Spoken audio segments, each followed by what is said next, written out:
Okay, today this is a video about what's known as the freeze frame effect, and this is what it looks like. It's pretty cool. I get a kick out of watching that. So to do this effect, of course, you gotta film somebody running and jumping, but once you've got that, you right click and drag the clip down to the timeline, and then you kind of scroll through the footage you got and find the endpoint, and then just trim down to that endpoint. So you've got just the clip that you want to use. And then the first thing we're going to do is we're going to right click and duplicate this track. And so we've got two identical clips right now. And now what we're going to do is we're going to kind of arrow through the footage and find where we want our first freeze frame. So I'm going to say somewhere right about there. Once I have that point selected, I want to make sure that I have the track selected, the clip selected. So I click on it, and once it's yellow, I know it's selected. Then I hit S to split it, and then I save an image from right there. In addition to doing that, once the image is saved, it'll automatically come up. I'm going to hit M on the keyboard to mark that exact spot. Now what I'm going to do is I'm going to delete this clip here, and I'm going to pull the image down to the track, and then I'm going to delete that image too. I could have just deleted the whole thing and just drag that to the beginning and trim this down to where the marker is. And once that's done, all I've got to do is go into the pan and crop tool, and we're going to mask around this young gentleman here. So what I'm going to do is I'm going to zoom in, and if I press the spacebar, I can get that little hand in position a little bit better and try to zoom in as best as I can on this.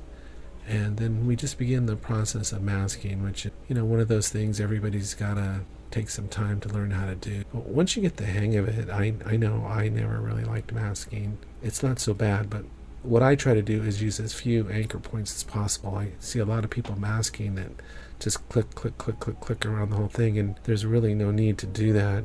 All of these lines can be bent with the handles that are on them.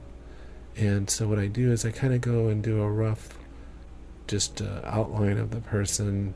Where I see there are large curves, I'll just do a straight line, knowing that I'm going to come back and bend the line later. So right here, I'm just going to go right there.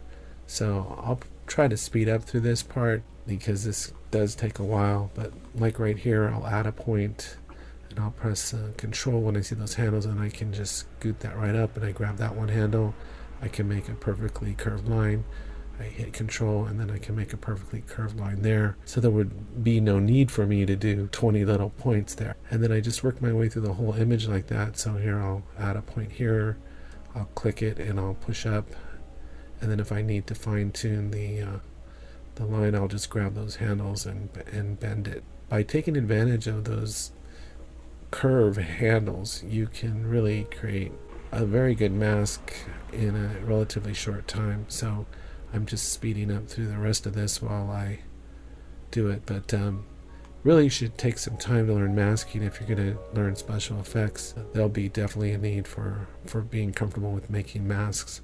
And again, the more that you can use those handles, the trick is when you're on an anchor point, you have to press control once to clear the handles, and the other time to bring the handles into being. And then when you get to the end of the handles, if you hit control again, you can just control. So once we're done now, I'm going to add just a little bit of feather.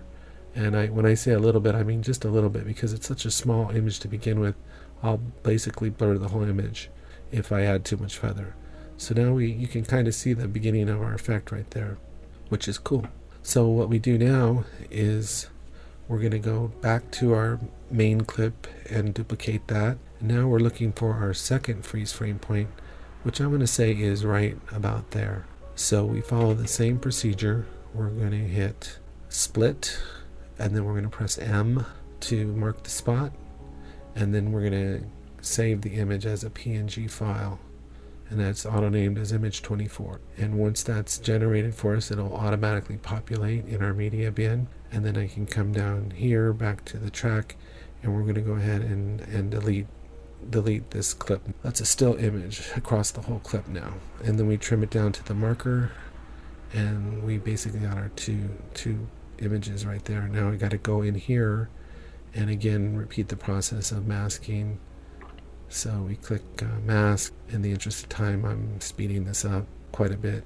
Like I said, if you can figure out how to make curves is really the main thing. So like you'll see on the top of his head I made a straight line, but what I'm going to do is I'm going to go and I'm going to add an anchor point in the middle of that. So if I click right in the middle of the line, click control, I drag it straight up and bend the curves. You're kind of off to the races once you figure out how to use those handles and those curves. It's a lot of clicking control, because control is what allows you to actually move the anchor point up or down or left or right, and then if you click on the end of the handles, that's what allows you to control the tangent control, where you're just moving 1/2 of the curve versus the whole curve. So once you figure that part out, it really goes good. Sometimes with fingers and hands it's a little more tricky, but this is already a blurred image, so it looks kind of deformed already, but no one's going to notice because it's going to happen in just a split second. So we're done with that, and again we come and select feather, we go both, and just a touch of feather, and I mean when I say touch I mean less than 1. That's 0.5 right there. And now we've got our second image done. So we're going to come back and find another spot that we like, maybe right about there or somewhere around there. Maybe it's just a judgment call where you want to freeze your frames, but maybe like on a turn or something like that. So anyway, we go ahead and we are going to right click here, and we're going to duplicate the track again. We're going to go into the track above the main video clip. Again, we're going to split it, M to mark it, and then we save the image as a PNG file, and that's now image 25. Then we can come down here and actually just delete that whole track because we don't need it anymore, and then we're going to drag that image down and we're going to place it up to that marker point there.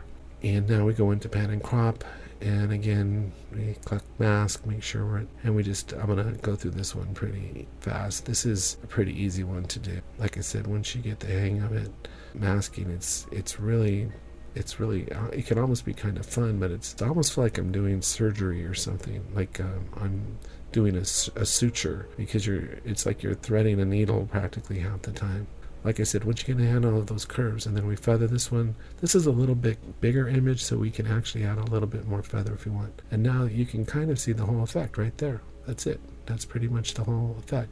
Now you'll notice here that image is cutting across that one, so that's not correct. So we can easily fix that if we go down to our tracks, and what we're going to do is we're going to take this second track here and switch it out with that, switch positions here, and you'll notice if we look back, layer 2 is where it's supposed to be, and they're in a proper perspective. We drag our loop over and we come into properties. We want to make sure we're at 32-bit floating and full resolution is best, and we go OK, and we render it out, and this is what we end up with. So it's a lot of fun. I love this effect. I hope you found this helpful. Please subscribe if you haven't done so already.